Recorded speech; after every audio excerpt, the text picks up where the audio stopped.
story will take me back to the young age. When I'll have to say when I was about 7 or 8 years old, I started with stamp collecting. Back in those days, people still send mails, through letterboxes and etc. You get mails through, and just taking those stamps that being used on the envelope and soaking them off in the bath or water, and just piece by piece. So pretty early age, around I'd say 7, 8, and that hobby really grew me to even in the early teens. And I kind of made a small entrepreneurs, into stamps collecting, because I kind of had to fund the hobby. Trade stamps. You go to your local stamp clubs, and basically that was the start of my little hobby career. What I used to do, to fund the hobby, was to buy bags of these stamps. I think you buy them in 25 kg bag or 5 kg bag drums, and over the weekend after school I'll be put the bathtub on and throw them all in, and spend a whole afternoon drying them out. And what I realized was that some of the stamps, they either miss the stamp mark, those stamp when they go through the machines, or the postman put a little cancellation on it being used. I realized it was quite every 20 kg bag, you get a lot of these stamps that missed the run through the machine. And what I used to do is try to sell them to the neighbors who need stamps. So technically it's like recycling them. To post a letter back in the day, it's like 40 cents, 30 cents.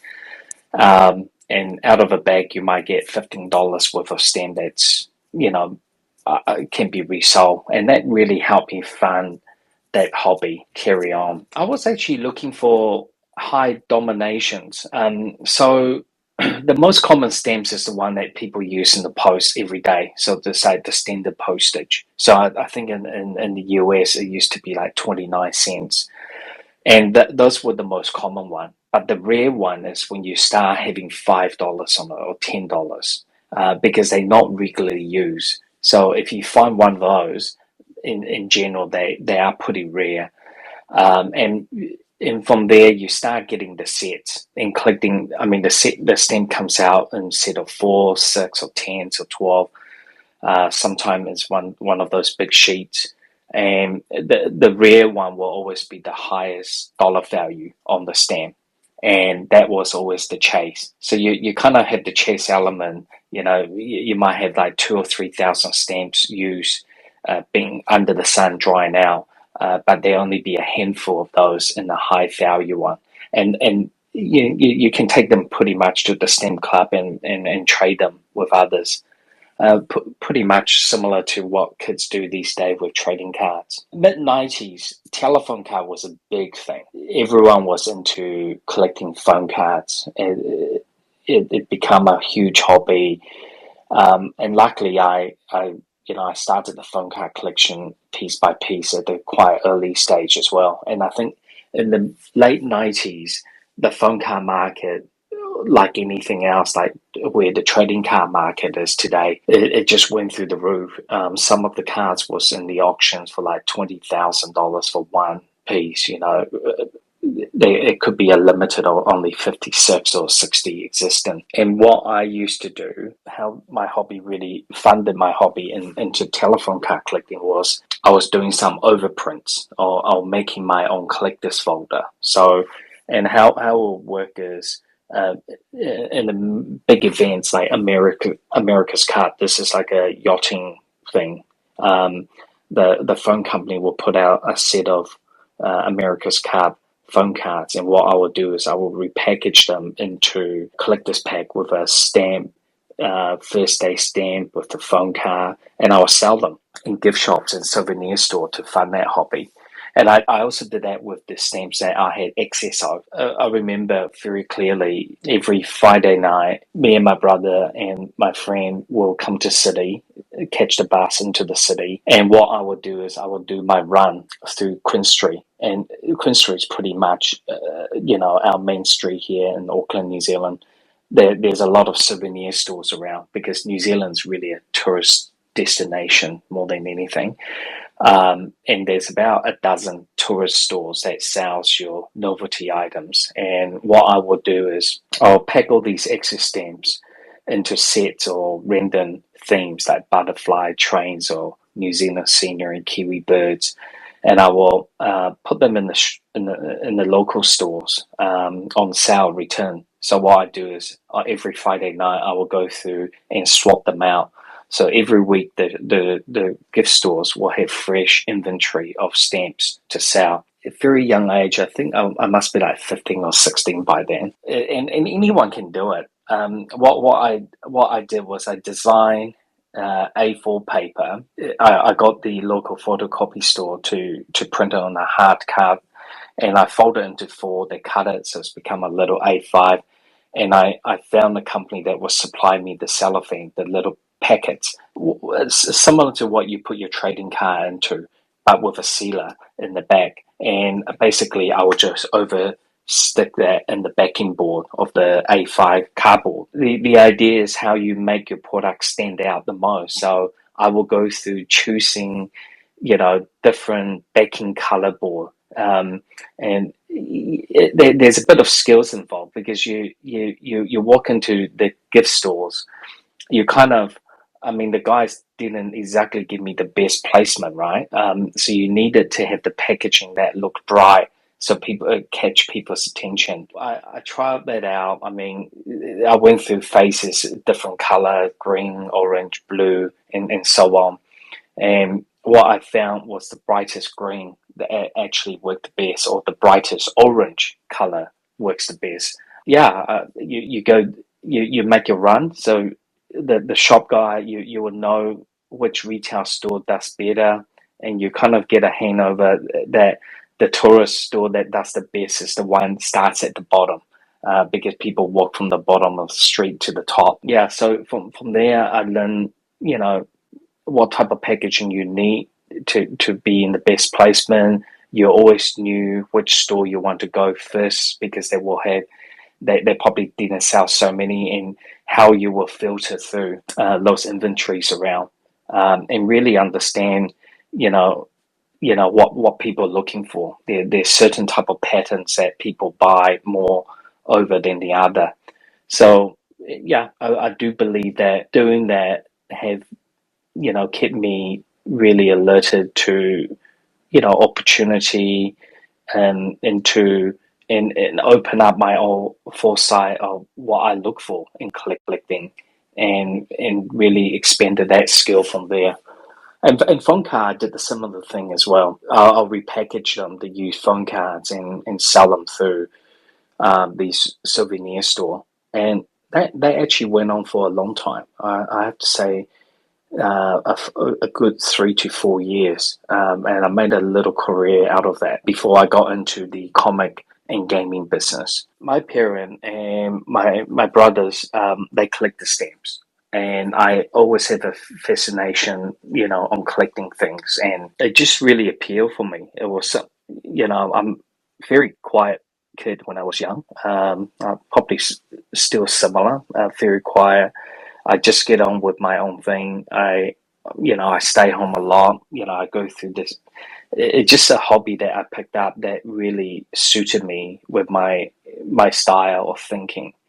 I also really enjoy the histories around it. Each of the stamps I collected, they all quite meaningful in different ways. You go through the Victorians, and I collect a lot of Asian stamps.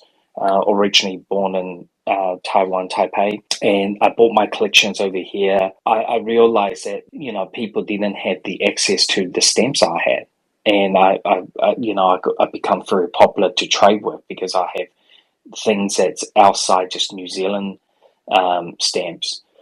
And that really helped me advance my collection a lot. And as a kid, when you get when you have things, you understand what they're worth, the supply and demand, what people are looking for. It really, in a way, it got me more confident in stamp collecting because I had things that's more rare than other people have. That will go on the same with today's world, with how people collect things from different region. Um, you can imagine Disney Park in Japan and Disney Park in Los Angeles. They issue different type of product in different time, and they cater for different market. And there's collectors out there looking for things that's unique. The favorite one is actually the set that we released on VeVe for New Zealand Post. We released Pictorial in the early day. I think this must be gone couple years ago when we first released that on VeVe. That was one, inside that set there was one of the stamp. It's almost impossible to get hold of. I mean, the stamp price. And funny thing, the stamp price. I looked on social media the other day, and there was a segment about stamp collecting is still the number fourth most popular options out there. It's still annually growing something like 14%, which was quite surprising. But going back to your topic, was that one of the set we did, one of the highest value stamp. It was one of the hardest stamp you could ever get, and I think I don't know how many house stamps or keyhole stamps I had to trade for that one stamp, and I still got it. It's still in my collection as of today. And yeah, completing that set, you fail fulfill. And I think collecting stamp also have a very self fulfillment because collecting set of things makes you complete, right? I mean, people collect cards to play with, or they collect their favorite sports players, so they have multiple cards and from different set. But with stamp collecting, they come out in a certain time, certain year, and to complete them, you just get a fulfillment. And I think the stamp we released was like, must be like 80, 90 years ago in New Zealand. So when you're thinking about it in your early teens, this is like 3 or 4 generation, when they issued the stamp out, that that were using it, that piece of collectible, that history, it's in your hand, in your album, in your collection. And you often think that the journey, how many hands that collectible has changed hand. And likewise, in today, when you compare with trading cards or even comic book, um, the other day, my favorite comic dealer, Vincent from the Addiction comic, he called me over the weekend and he said, there's a comic book he has on his hand or a seller's wanting to sell, and that was previously owned by Nicolas Cage.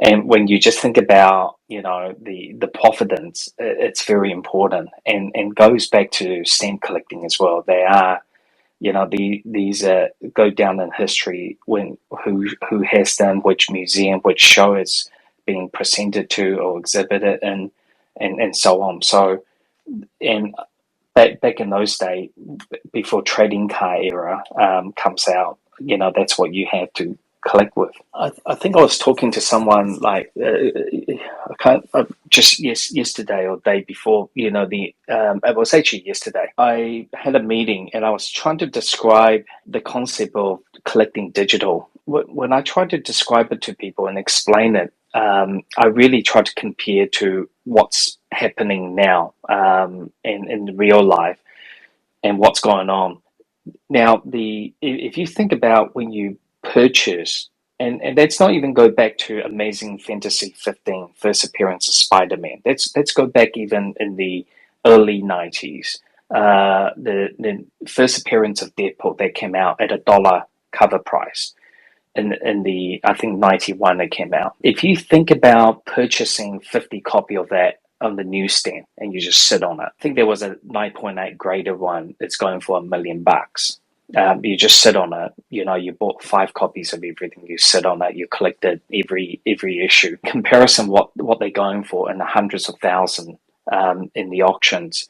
The return it's huge because people you're getting an audience who grew up in that era reading that comic, and they become nostalgia, and they now in the work. They're now working. They want to own something that they used to relate to. VHS, for example, even old Nintendo 64 cartridges. People are buying them graded at an inflated secondary market value. And then you look at the kids that are growing up today that's playing Fortnite, and one very good one is Minecraft. You probably saw the audience that they got. They're breaking box office. And that Minecraft, I didn't actually grow up in the Minecraft area. That's like the next generation down, the younger one. They play it, and when they were playing it when they were 5 or 6, they're now going to the movie in their teens. Let's not talk about how they destroyed the cinema. It's probably not the good segue, but that audience grew up with that Minecraft in their mind, and they buying digital skin. They paying everything in reality. What to them is in the in-game assets is the most valuable. And Fortnite, for another good example.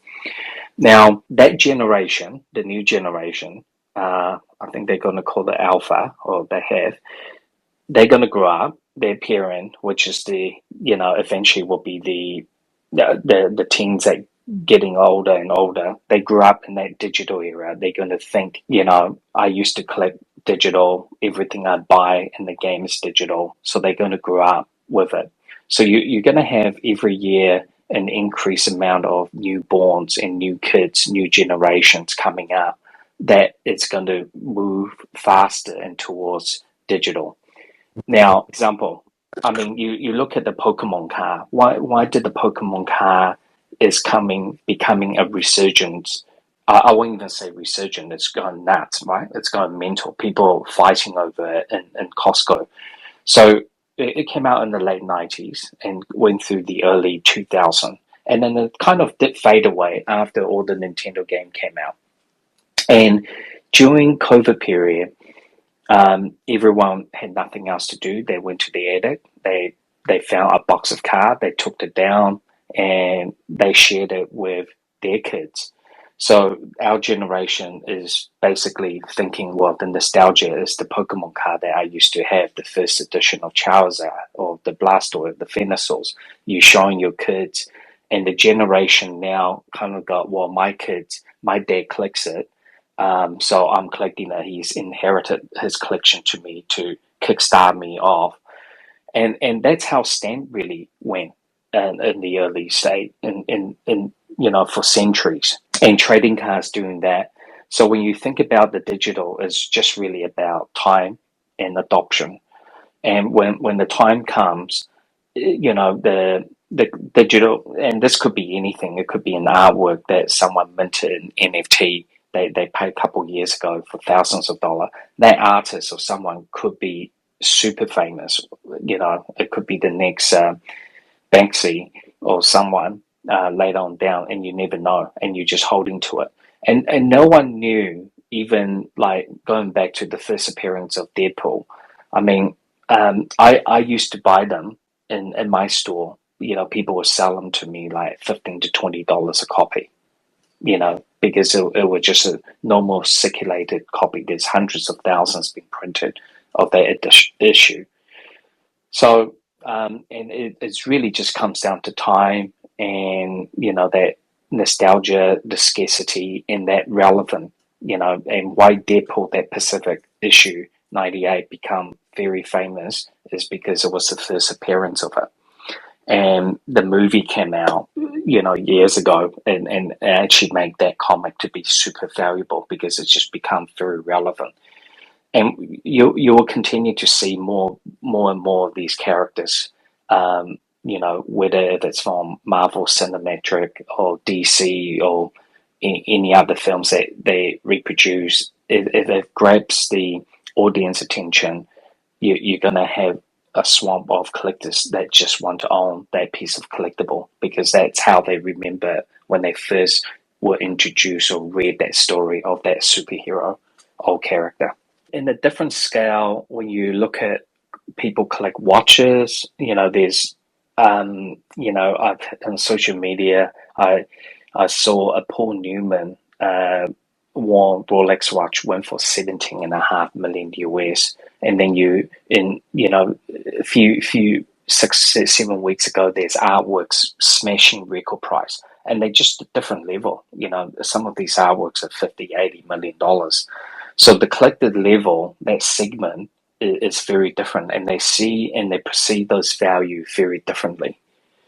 And that's the beauty around collecting, is that you could be inherited something from your parent, grandparent.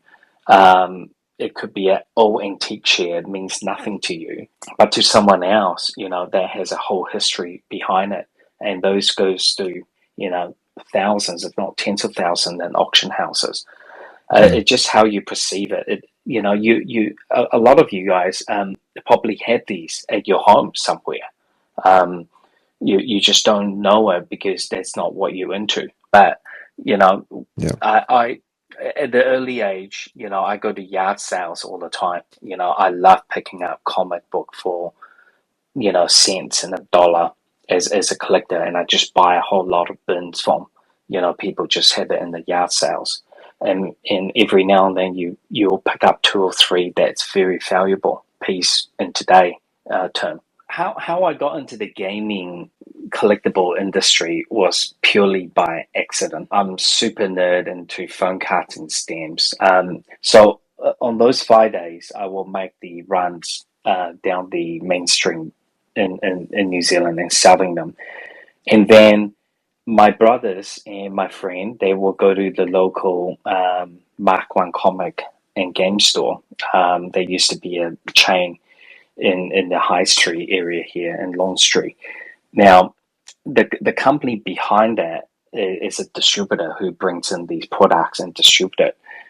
They actually went into receivership. And for some reason, my friend, my brother say you should actually contact the shops to see if they can get you the contact detail because they're closing down. See if you could buy these. Now, I think I had about $1,600 New Zealand, so that would be equivalent to about 800 US. I got in touch with the receiver, and I got in touch with the accountant for the owner. I can't remember his name, but I remember his last name was Anderson. I got in contact with him, and with $1,600, he was willing to let me walk away, I think, for 8 cartons of products, but they were all sealed. You had no idea what was in it. They were just, he said you can pick 8 cartons for $1,600. I think I was about 17 then. I didn't even have a car. I didn't even have a driver's license. So I'm going, well, even if I pick up the $1,600, I can't get the products back home. So I'm like thinking, well, hold on, I need to save $50 for a taxi fan. So I call a taxi fan with a trailer. He loaded the 8 boxes. I know his name, Kevin Anderson. Now, loaded up, got back to my parents' home, opened the garage, and basically I will unbox them. And the first 8 boxes, they were all Star Trek memorabilia. They were Looney Tunes marks. We have ties and like Star Trek ties, pins, all sorts, highball glasses. Now I'm going, well, I need to sell this now. So I was actually thinking to go to the Sunday market in Takapuna, and I did. I went there one Sunday, caught the bus there, and I walked around. I was trying to find a person that will sign me up to have a store. I think you pay $20 and you get a car park space, and you just sell it on the floor. There was a Korean guy by the name of Steve Park. He was selling all these cool stuff, like North Face, puffer jackets and all that, and he had a table full of similar things what I will be selling. And I actually asked him. I talked to him. And I asked him if he would be interested in buying those things off me. And I show him, I told him what I had. I show him a stock list I put together, how many highball, how many Thai. He said, could you bring them to my shop? And he had a shop in Auckland City in the Victoria Park Market. I went to see him one of the weekends, and I bought a few samples with me. And he said, I'll buy the whole lot of you for $6,000. And man, was I blown away.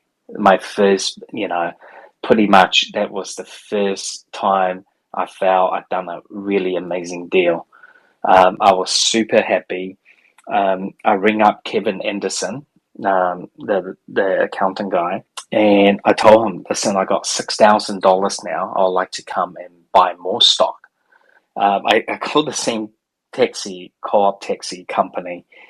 I went over to his garage, and I can't remember how many cartons I got. I must got like, I remember it was the whole entire van and trailer was just full. Got to my parents' home. I was so excited because every box was heavier than the one I got before. I'm going, oh my God, it's going to have cool shit in it. And you won't believe it. Oh my God, what a disaster. I opened the boxes. There were Dungeons and Dragon books, and there were boxes and boxes of Warhammer figure. These are the tabletop lead figures, the metal figures. They were just everything, nothing like what the first 8 box was. It was just all games and tabletop. And I couldn't actually sell them to Stevie, as you say, well, that's not what I sell. Then I came up with an idea. I will go to the local computer store in Takapuna and see if the computer shop guy will put it in his store to sell it on consignment. And the guy who owns the shop, his name is Tony Missile, and I remember it clearly because he was the first one who helped me sign into a lease to open up a shop. He actually told me that I can't sell it here. I haven't got the space. But you know what? I'm looking to expand my retail business in repairs into another location in Takapuna. And if you want, I can let you have the front of the shop where my worker will be at the back and repair the computers. So he was willing to sign a lease. It was a little shop, maybe about 60 square meter. It's at $585.25 a month in rent I had to pay. And basically that was the start of my retail career. And it was just from all those boxes of toys and Dungeons and Dragon board games, role-playing games and comic books that kickstarted that retail business. And I tell you, the shop location cannot be worse. I mean, for $585.25 a month, you're not going to get a location that is premium. It's in the middle of the town, but it's inside almost like a deserted village. It's actually called a Takapuna village. It's a tiny little village, and my shop is next to the bakery store in the corner where in the alleyway where no one can see. God knows what happened. People start coming. Kids, I don't know, one kid told another, another told another. And I remember I didn't have much money. Even after opening the store, I didn't have a telephone line for at least a year. I didn't have a shop sign for a year because I couldn't afford to get a sign writer to come in. Every dollar I made, I pretty much reinvested it to buy more of the liquidated stock that they had left over in the warehouse. And that was the start of building it. And some of my collections started from that because anything I thought was cool to have, I kept them. I kept a couple of everything. So that was about 97, 98. Yeah, so that a lot of my early collection came from there, and it was things that people didn't want to buy, and the shop ran out of space. So I kind of have to bring it back home, and eventually I moved out home. So I had cartons and cartons. I rented a storage place, and it become pallets and pallet. Because in the retail business, like anything else, you have dead stock. And the craziest thing about this industry we're in, what could be a dead stock that doesn't move today is someone's treasure tomorrow. It's become more and more valuable. And that collectible, the things that I used to sell, it's actually become very, very profitable in the secondary market if you resell them. I had the first edition and second edition, third edition of Dungeons and Dragons in mint condition. But for a good 10, 12 year period, it was just sitting in a warehouse doing nothing. And it was worthless to people. But for me, I kind of always knew that, that was my bread and butter, how I got into my first business. And I just kept it, and I just continued to pay a storage fee on them. And that collection just continued to grow. And what I realized, the beauty of three is that in that time, whatever I didn't sell, if I have three of them, I could actually trade one and eventually sell one and keep one. And then that's how I came out with the idea. Three is actually the number that you want to have is something is really good to have, to own, because you always want to keep one. And if someone really have something you want, you could trade one. And in desperation, if you need to sell one, you could sell that third one. So that's how that number came about in my mind. A lot of time, me and Dan, it was once we were at Decon, the first Decon we went before even VeVe was launched. Dan will line up, and he's going, "Why am I lining up?" And I'm telling him, "I need you to buy one for me because they only allow one for every customer." Well, I was able to get three in some of these things, and that's just how I build that collection, and I swap it with people who have the same hobby as me. In 1998 or 1999, I had a pinball machine in my shop. I bought it secondhand.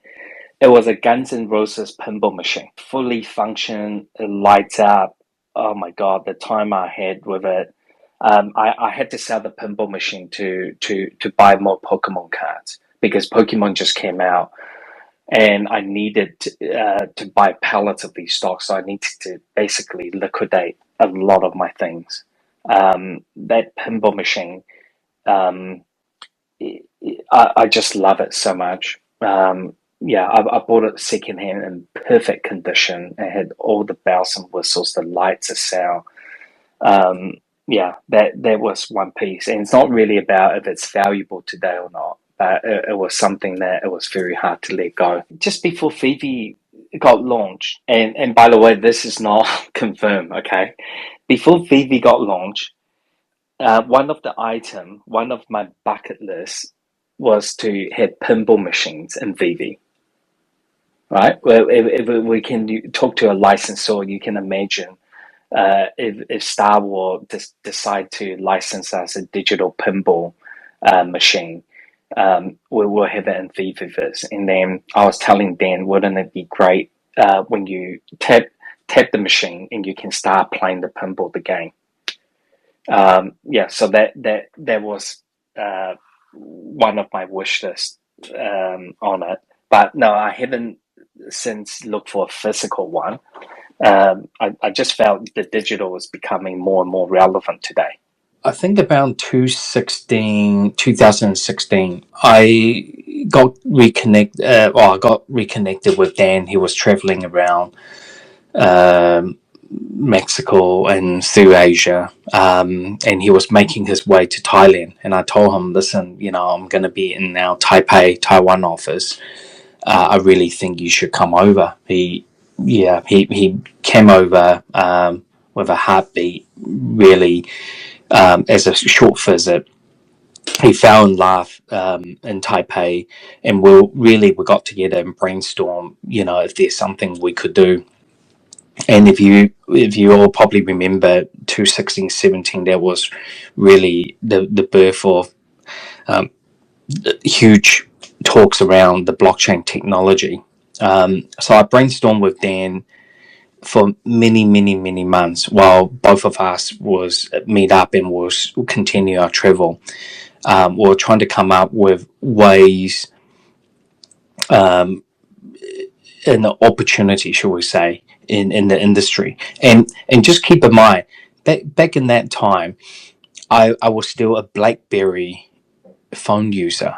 If you guys don't know what BlackBerry, it's Yep, I not do. fruit. It's not the fruit. It's the phone with the keyboard. Yeah,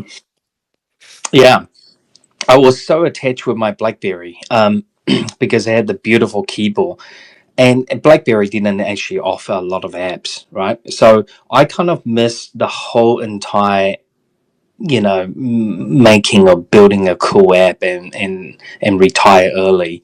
So I told Dan, we have an opportunity here in this new era where we could use blockchain to do something. And then in the early day, pretty much every second, third month, you will read article or hear news around people getting their digital asset hacked or being scammed or this and that. So we thought maybe we should look at security, and this is where the secure wallet first idea came from.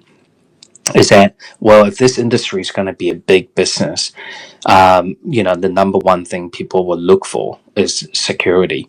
So we came up, we both agreed that, we explore that, and we did bring out that product, and it was available, was sold out. We're looking to look at how we can advance that and make a new version of that wallet. Now, from that taking on, we had another early co-founder by the name, I think, Joe, and he was going online searching on what else could be added into the secure wallet. And the idea was, why don't we move into the non-fungible tokens? And the secure wallet today does allow you, has a feature for you to collect, store your own collectible on it. And with my background in the gaming collectible, it was, it just basically came to an idea that maybe we should be approaching the licensors of these brands that I have relationship with.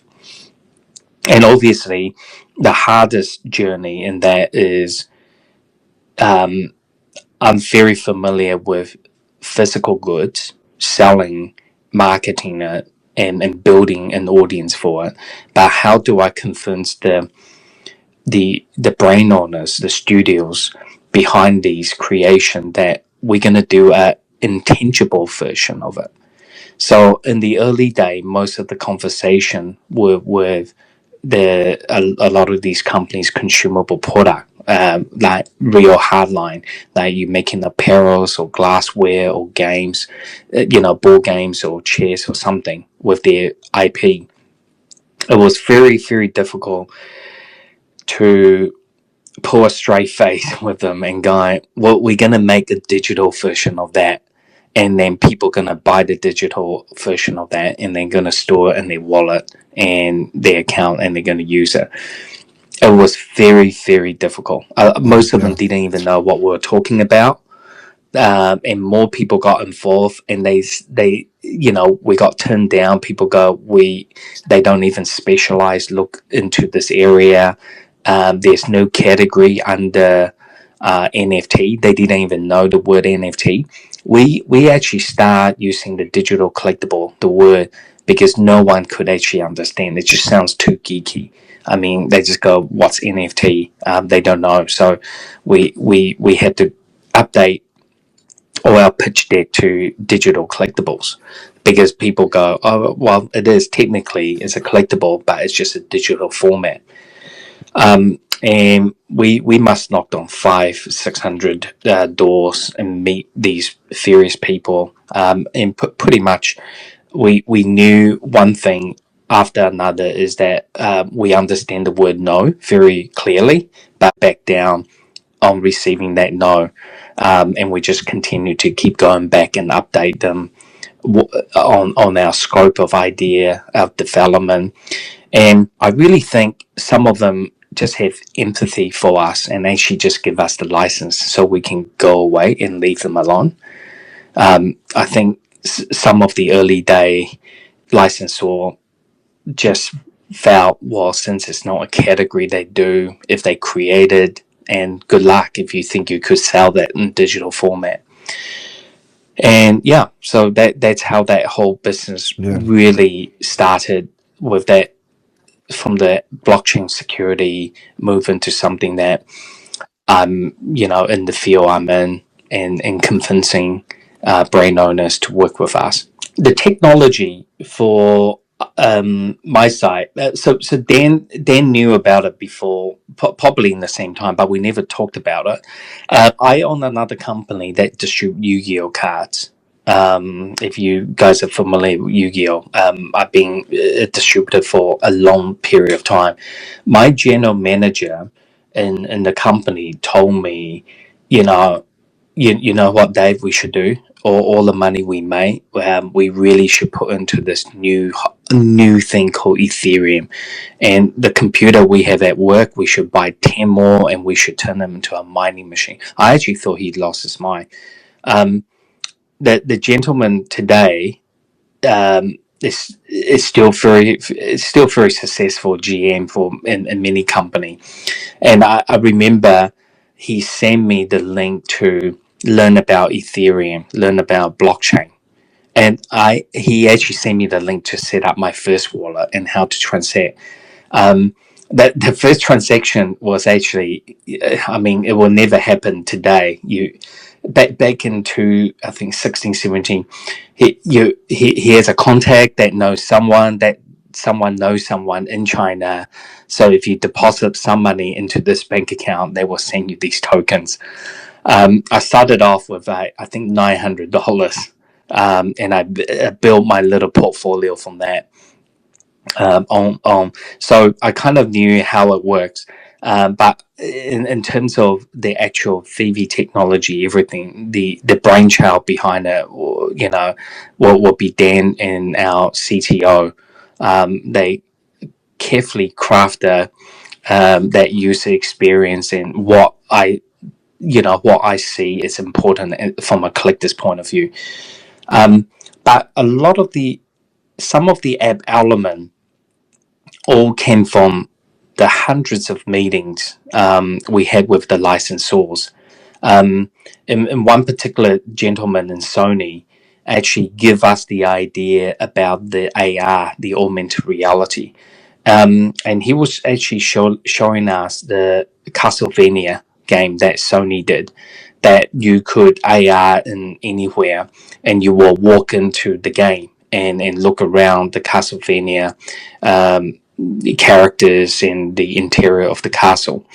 And after that meeting, I told Dan, I need an AR in here. He's going, hold on, Dave, you want everything. So that element of that, and we continue to brainstorm, why will we need that? And then the initial idea was having the showroom, and people can actually stand next to the characters, they can take photos with it. And yeah, I mean, pretty much all these bits and pieces were put together with what we have seen. Someone had a proof of concept, or things that we think is important, like the marketplace. How well, once people had these and they want to sell it, what will you do with it? So a lot of these were, I have to give my credit to all the credit to Dan and the CTO for pulling it out on what I wanted ultimately in this device, in this app. And from there onwards, we start to talk about, how should we evolve this? And what you're seeing in the VeVe first, the most viable product that we have out there now today is really the advanced iteration of what your vault in your showroom will look like, and that's what we wanted to do. I'm very glad that we have seen a lot of users taking up that and using it smartly. Now where the team is trying to work out, well, how can we get this to everyone's hand and have VeVe first available one day on mobile. And that's we walk through challenges every day, how to make things happen here. Most of them say no at the early day.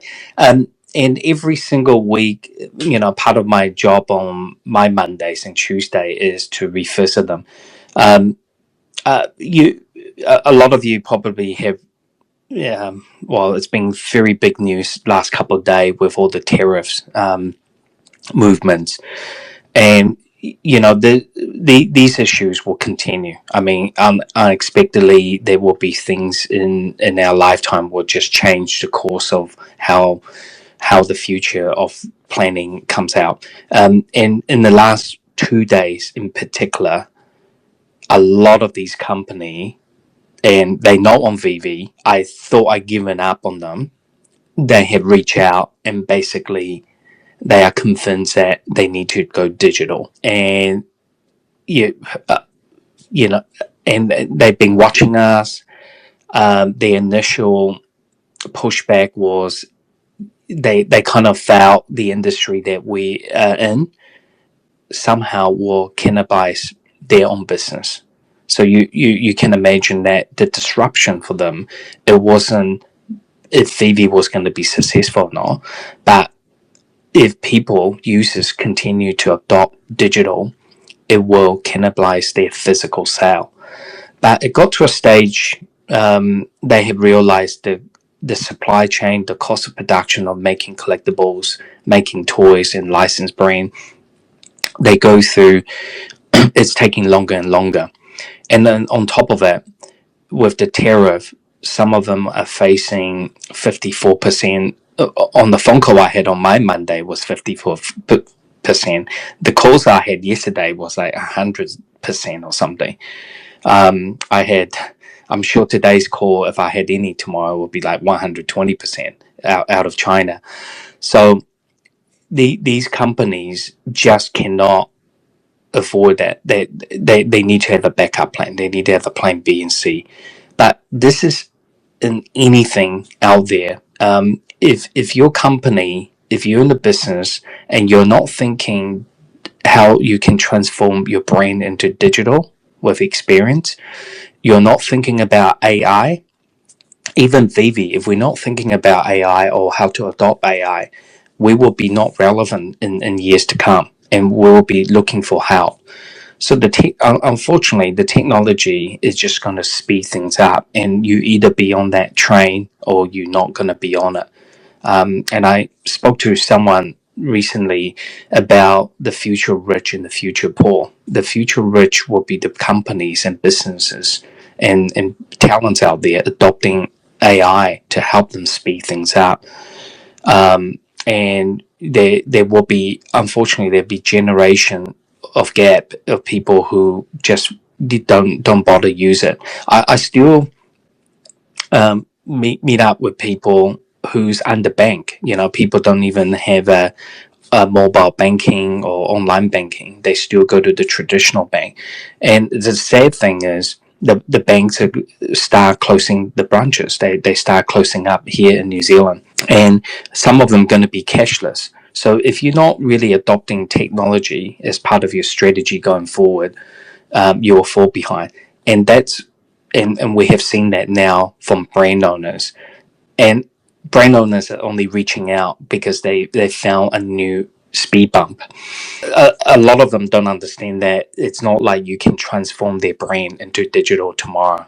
A lot of you have seen the quality of the product that we are producing in VeVe, and this is huge credit to our creative director that Dan works with. The quality is just exceptional and just continue to go up, and we're trying new things. You saw the Gambit, that's crazy cool. Some of the diorama that's coming out in the month of May, there's some cool stuff that's in the development that will be coming out. So when I start showing brand owners the quality where they see us now compared to when I start pitching them, and you have to keep in mind when I start pitching them, some of them see Batman black and white, and it wasn't the best aesthetic color or representation, but it worked because that was the artist representation of the Batman black and white series that we did. But the quality of products now is it will just continue to advance from here. So you and Magic, without going too much detail, who's coming on board? We got some. I have some great conversations last couple of days, and even conversation from 4 or 5 months ago. Some of them are going to be announcing hopefully in the May or June period, and you'll see them when these deals are signed. And we just want to continue to elevate ourselves as well and bring new brands and new IP and new vertical and it takes time as well. The no's I got over the years in VeVe, it's only the start. I mean, I've been getting no's in the early age, before I got into selling stamps. We used to do during the Easter weekends. It's coming up, and the school basically do fundraising. You sell marshmallow Easter eggs in pack of 6. We used to sell them in back in the 93, 94 period. They're $2.50 a pack, and the most the people who sold the most, the school give you a prize. You either don't have to wear a uniform, or you want a TV or Walkman or Discman, whatever you have. I always try to win something every year, so I hustle hard. And the amount of no's you get on knocking on people's door physically is pretty much 10. You get one, 10, 9 out of 10, you're going to get a no. I remember this street I walked down, and I must gone about 30 houses, and they all say no. And I realized the reason why they say no is because someone must be already been to this neighborhood selling them.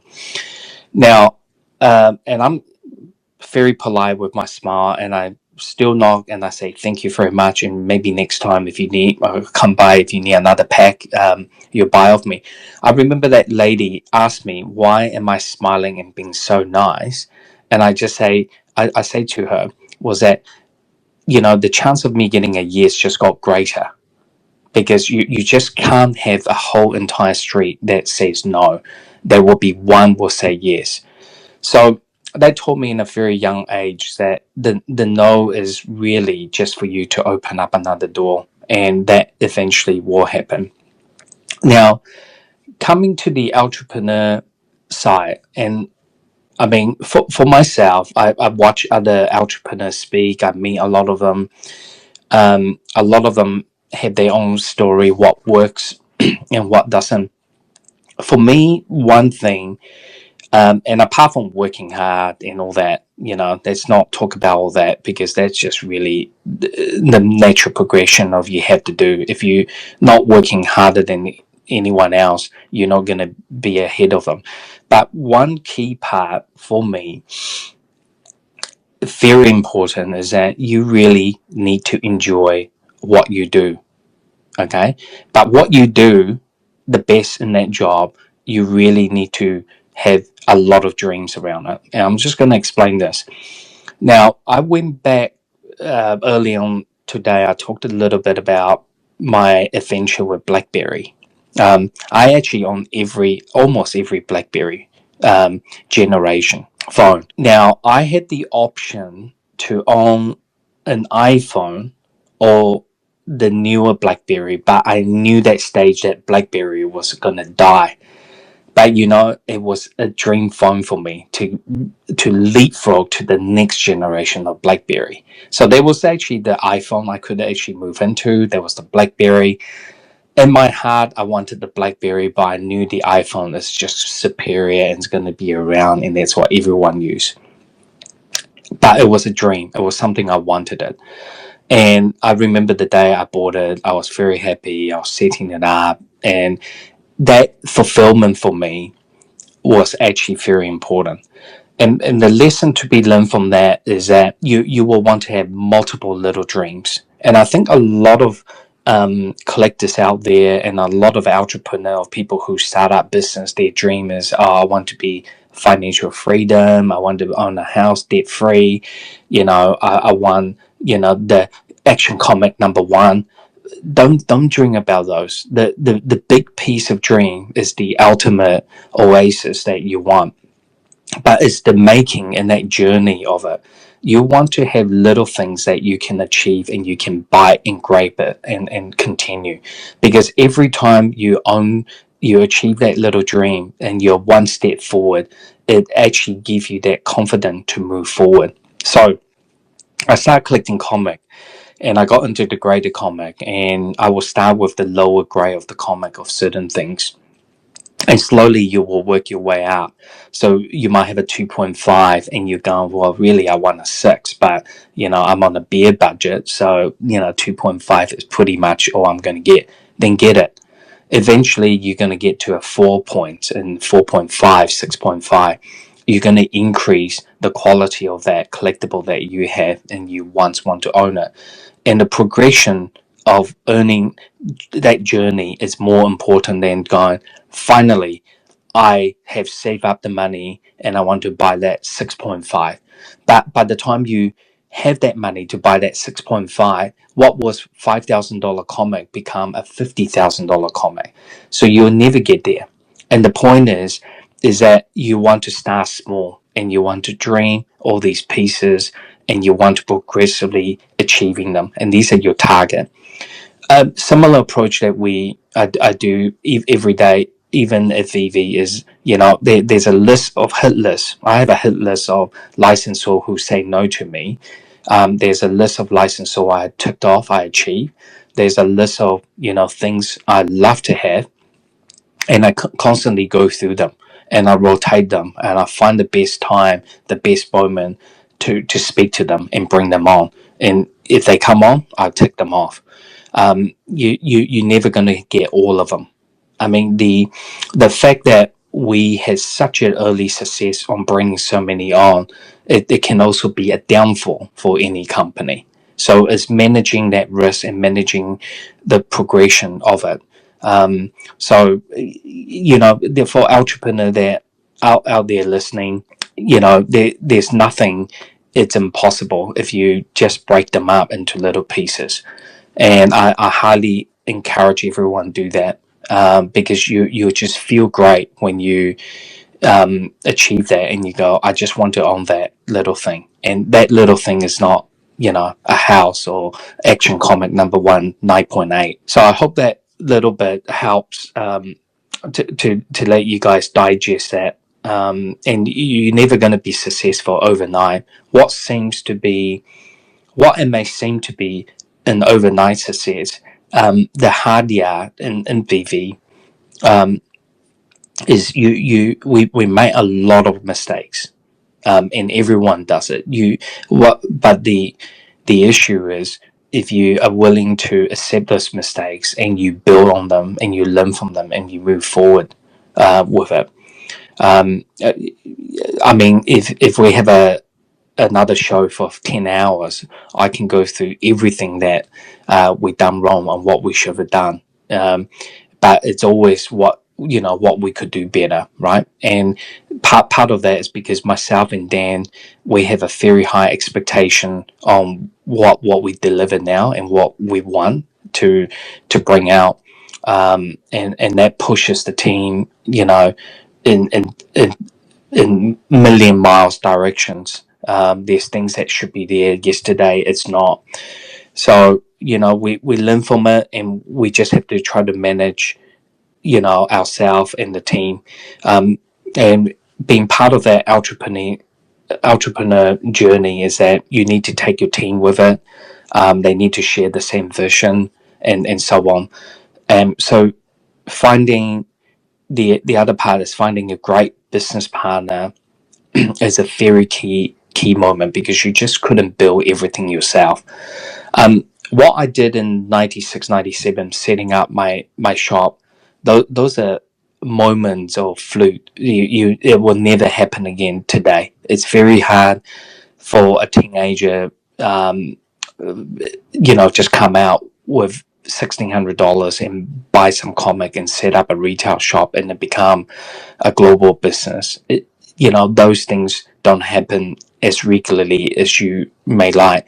Now people work as a team, and I'm just very lucky and very fortunate to have Dan, someone who I knew even back in '97, who's basically going through that journey with me, and to build that. So that was basically the part two: is find a very good business partner, find someone who you don't have to share the same interests all the time, because myself and Dan, we have a very different perspective and skill set, very different skill set. I mean, you'll never think me and Dan were able to work together. In fact, he probably, constantly he tells me I'm unworkable. No one can work with you because the way you think and how you uh, deliver, it's very different. We have a very different personality, but we have that end goal. Plus, that friendship is very important. What happens at work stays at work. When I catch up with Dan in the gym, we a completely different person again. So you want to find that balance, and one partner will always thrive heavier one day, and the other one will be thriving more. So it's not really a competition. It's really about balancing it as well.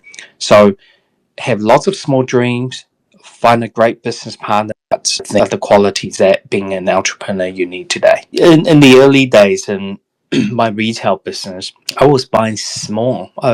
I was just buying a little bit and selling a little bit and buy a little bit more and sell a little bit more. You just try to manage it within, the risk management is always very important. I think most people get caught out as people who over leverage themselves, trying to borrow money to do, things, to take risks, and you go into collecting not because you want to flip it tomorrow for a quick profit. And what happens if you don't flip it? What you need to think, what happened if I'm stuck with it? Am I prepared to keep this collectible because I actually like it? Yeah, so it's very important. In business, it's the same thing. Being a collector is the same thing. Collect things that you love. Otherwise, it's a very deep hole. I mean, I constantly see people buying collections over what they can actually afford to do.